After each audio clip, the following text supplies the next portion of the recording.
She said something that made your stomach clench, but you don't understand why. On the surface, it seemed innocent, perhaps even caring, but inside, something is screaming wildly. You were just lied to.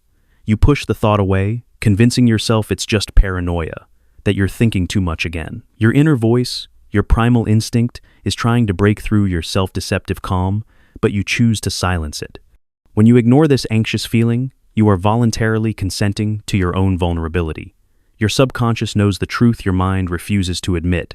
Words are never just words. Every phrase, every fleeting or accidental comment she makes is clear data revealing who she really is and what she thinks of you. Right now, you are failing her test because you don't even realize you are being tested at all. Her communication is not yours. When she speaks, she's not just transmitting information, she is setting frames, testing boundaries, and exposing her deeply held beliefs about you. That passing comment about your friend's car, that joke about your career, that comparison to an ex, these are not accidents. They carry a hidden charge designed to calibrate your behavior. They are windows into her operating system, and most men are too blinded by attraction or too desperate to look into them. They prefer to see the perfect image they've painted for themselves rather than the harsh reality she's broadcasting. You ignore these verbal red flags because she's beautiful, because you're afraid of being alone again. You excuse the disrespect, rationalize the manipulation, pretending those pointed words don't mean what they obviously mean. You become the lawyer for your own destroyer. But while you play this game, she is showing you who she is. You simply choose not to see it. Men who crash in relationships are not victims of deception. They are volunteers who ignored the warnings that have been sounding since day one. They heard the truth, but decided their desire was more important than their dignity. Phrase number 1, you're too sensitive. The gaslighting reset. This is the first tool in her arsenal, and it's so subtle, you'll thank her for hitting you with it. You're too sensitive. 3 words that instantly flip the script. A second ago, she did something that hurt you. Her fault was obvious, but now it has evaporated. Now, suddenly, you are the problem because you are hurt. Your legitimate complaint has turned into a reason for self-flagellation, and you begin to doubt the adequacy of your own reaction. See how this trick works? She's 45 minutes late for dinner. You sit there waiting like an idiot, checking your phone for the 100th time. When she finally shows up, there's no real apology, just a careless traffic was awful. You mentioned that you waited, and a text would have been nice, and then she drops it. God, you're too sensitive. I can't be perfect all the time. She uses a supposed admission of her own imperfection to devalue your feelings. In that moment, all her lateness vanishes, and the focus shifts entirely to your inadequate reaction. Did you notice you transitioned from a legitimate complaint to doubting your own reaction? She turned her disrespect into your character flaw. Now you're apologizing for bringing it up. You're consoling her about how hard her day was. She makes you feel guilty for setting personal boundaries. She is training you that her comfort is always more important than your needs. This isn't about one dinner. It's about programming you to stop trusting your own feelings. Every time she dismisses your emotions as sensitivity, she's conditioning you to stop barking when boundary violators show up. Your standards become unreasonable demands. What's happening in her head? She knows she crossed a line. She knows she should apologize. But an apology is an admission of guilt. An admission of guilt is a loss of power. Therefore, she makes your reaction the problem. This is psychological judo. Using your emotional weight against you. The goal is achieved. She avoided responsibility, and you feel guilty. She masterfully uses your desire to be good and understanding against yourself. Phrase number 2, you should be more like that guy in my office. Control through insecurity. Once she's trained you to doubt your feelings and emotions, she moves to the second phase, making you doubt your identity. She lays cracks in your foundation, so that at any moment you feel unworthy. You should be more like that guy in my office. He never misses the gym. This isn't a casual comment. It's a carefully aimed shot that destroys your self-esteem and undermines your status. You begin to evaluate yourself through her eyes, through the lens of this perfect yet non-existent competitor. This is it, the comparison. She has just pitted you against another man and publicly declared that you fall short. But the worst part is, she'll present it as motivation, as if she's helping you become the best version of yourself. As if comparing you to her colleague is an expression of love. She wraps criticism in the guise of caring so you can't accuse her of malice. In reality, she's simply using another figure to control your behavior and keep you on edge. She creates an unhealthy competitive environment within your relationship. What she actually said? I think about other men. I evaluate them. I measure you against them, and you're losing. Every comparison is an unspoken admission that her eyes are wandering. And she is actively looking for a replacement. She's not just criticizing, she's testing her potential options, using you as a base, losing standard. Every comparison is an admission that she is looking around, that you are not her first choice, but merely the current one until something better comes along. A woman who respects you does not compare you to anyone because she is not constantly evaluating. A respectful woman has made her choice and does not question it by using other men as leverage. She chose you, period. Her unspoken rule is, if you're not the best, you must strive to become it, but not for yourself, for her. The moment you start competing with these phantoms is the moment she loses attraction to you because you've transitioned from partner to candidate. Phrase number 3, I don't need you. Declaration of dominance. Trapped in the pursuit of her approval, after doubting your feelings and your worth, she launches the ultimate option, disguised as female independence, I don't need you.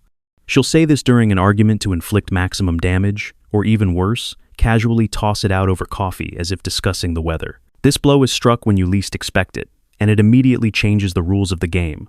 Your heart gives a painful lurch, because you realize you can be easily discarded. This jab makes you feel temporary and insignificant, and you are expected to admire her independence, respect her strength, and believe it's a sign of a healthy personality. She demands you applaud your own devaluation. You are obliged to accept this phrase as a virtue, not a threat. But she didn't say, I want to be with you or I choose you. She said, need in a relationship. This is the key word denoting not attachment but dependence, which she rejects. By declaring she doesn't need you, she has shown your place in her hierarchy somewhere between optional and replaceable. She made it clear that your contribution is essentially insignificant to her survival or happiness. This is not a declaration of independence. It is an establishment of dominance. She is letting you know while you're comparing yourself to her colleague, doubting yourself, and chasing her approval, she's already halfway out the door. She preemptively removes all responsibility for the future, shifting it onto you. She intentionally creates emotional distance to protect herself from any potential pain, but she does it at your expense. The relationship has become a business transaction where all the leverage is hers, and you are desperately trying to prove your worth. Her statement strips you of all bargaining power. At this moment, you transform from a partner into an applicant, constantly interviewing. After these words, you will begin to hypercompensate, doing more, giving more, trying to become necessary. She, however, will withdraw, become cold. Why? Because you cannot value what you do not need. Your persistence will only confirm her correctness and kill the remnants of attraction. It's a vicious cycle where your devotion only increases her detachment. She achieves control by making you constantly fear being fired from the relationship. Phrase number 4, if you loved me, you would. Emotional blackmail. At this point, she turns your love into a weapon against you. If you loved me, you would. This is the most insidious and mean-spirited of all manipulative constructs, as it attacks the very essence of your relationship. The second part of the phrase doesn't matter. She might ask you to skip a friend's wedding, give up your hobby, move, or forgive infidelity. The point is not the request. The point is that she has just put your love on trial. Appointing herself judge and jury, she shifts the focus from the subject of the dispute to the depth of your feelings, making you guilty by default. She forces you to prove your loyalty at the cost of your interests. You either agree or instantly turn into an unloving egoist. You are constantly in a situation where your sincerity is questioned, and this is exhausting. This is emotional blackmail disguised as a relationship test. She is essentially holding your affection hostage. She takes your feelings captive and demands a ransom. Pay by doing what she wants, or she will execute your love in the court of her opinion. Your compliance becomes her triumph. This undermines the very foundation of trust, turning your relationship into a constant game of survival. She makes you believe that proving your feelings requires sacrifices and complete submission. She knows you love her, and that is why this works. She uses your strongest emotion to bypass your common sense, your boundaries, and your self-respect. The outcome. Every time you concede, you teach her that emotional manipulation works, that your boundaries are negotiable. She will use this tool again and again, demanding more and more. At first, it's small things, but over time, the stakes increase, and she will start demanding the abandonment of parts of your identity. Your desire to be a good man becomes her primary leverage. True love never requires proof through sacrifice and ultimatums. Love should not be a probationary period. It should be a refuge, not a conflict zone where you constantly have to prove your worth. In a healthy relationship, there are no ultimatums, only mutual respect and a willingness to compromise. Phrase number 5, you're lucky to be with me.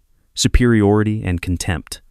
After manipulating your emotions, sowing doubt in your adequacy, and judging your love, she delivers the verdict on your worth. You're lucky to be with me. This sounds like a careless compliment, but it's actually the final chord in the dismantling of your self-respect. She solidifies the idea of her own superiority in your mind. It sounds like confidence, perhaps even a playful joke, but it's actually contempt hidden under the guise of self-sufficiency. She clearly designates her position as higher and yours as lower. She demands that you accept this imbalance as a given. She doesn't say, we're both lucky to have found each other, which would imply equality and mutual value. She establishes a unilateral hierarchy, where she sits at the top, and you are a lottery winner who barely deserves this prize, and you'd better not forget that you won. You must be constantly grateful that she allowed you into her world. This is not a partnership. Instead, it is a master-servant dynamic wrapped in a romantic veneer. It's a hierarchy where you must be grateful to be permitted to exist in her presence. Your job is not to relax and constantly prove you are worthy of this luck. The hidden meaning, you owe me, this means that normal relationship expectations do not apply to her because she is doing you a favor. She can treat you however she wants because you should simply be thankful that she is even here. She rewrites the history of your relationship, turning her every minimal gesture into an act of charity. She is not your partner. You are her charity project. Your own efforts, sacrifices, and achievements are instantly devalued as all success boils down to her grace. The moment you hear this, understand that she has forfeited any right to mutual respect. This phrase makes you afraid of losing this lucky ticket and robs you of the right to complain or demand equality.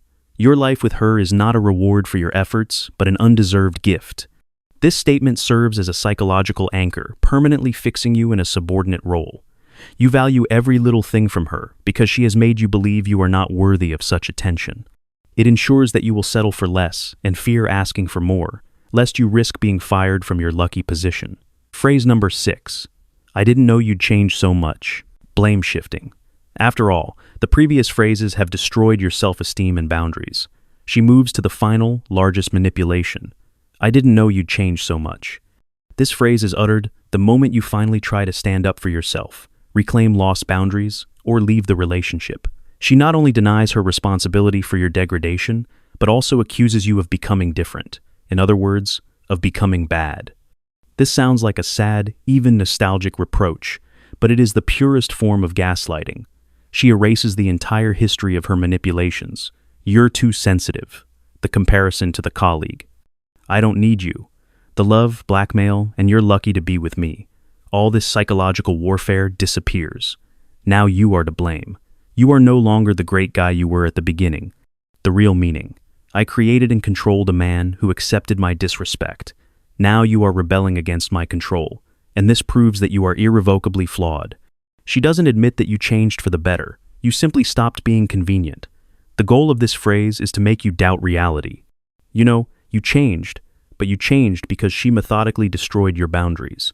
Now, she uses this change as proof of your toxicity or instability. She makes you think, maybe she's right. Maybe I have become angry and uncontrollable. The consequences. You fall into the trap of guilt. Instead of leaving, you start desperately trying to prove you're still the same meaning. You revert to the role of the convenient man she molded with the first 5 phrases. This guarantees her victory and your complete capitulation. She didn't change. You broke under the pressure, and now you are to blame for trying to fix yourself. She shifts all responsibility for the emotional climate in the relationship onto you. Love, without respect, is just emotional dependence. Forget about partnership. You are in a painful attachment, the foundation of which is the fear of loss. You can love a person who methodically takes you apart. But respect exists only between equals, and its absence is an absolute non-negotiable death sentence. If she uses these 6 phrases, she does not see you as an equal. In her eyes, you are not a person, but a resource, a pawn in a game she created herself. She sees you as her subordinate. Remember this once and for all. Respect either exists or it doesn't. There is no third way. These 6 phrases form a relentless psychological combo attack that systematically zeroes out your value using your attachment. She starts by devaluing your feelings with, "You're too sensitive," so you stop trusting your intuition. Then she compares you to others. "Be like that guy," so you feel inadequate and start desperately competing for her attention. Once assured of your insecurity, she declares she doesn't need you by throwing out, "I don't need you," so you feel replaceable and start hypercompensating for your significance. Following that, she manipulates your love using the blackmail. "If you loved me," so you submit to her demands. When you are completely broken, she reminds you how lucky you are by saying, "You're lucky to be with me," so you never ask for more and accept a low status. And finally, when you try to resist, she finishes you off with the accusation of change. "I didn't know you'd change so much," to shift the blame for all the emotional damage she inflicted onto you. This is a comprehensive system of control that turns you into an obedient executive of her desires. The relationship doesn't slowly fade when she says these things. It is already completely destroyed and beyond repair. These phrases are simply the autopsy report of your connection. You are just walking around in a dead relationship, pretending there's still life in what is decomposing from the inside. You are wasting your precious life trying to resuscitate what has already ceased to exist instead of building something real. Your action is simple and radical. Stop accepting verbal disrespect disguised as female communication. This is not just how women talk, or "she's just joking." This is how toxic people reveal their true nature, showing that their internal hierarchy places them above you. Your job is to protect your peace, your dignity, and immediately walk away from anyone who speaks to you as if you are beneath them. Which of these 6 phrases hurt you the most? Share your story in the comments. Subscribe to the channel so you don't miss new videos. See you soon.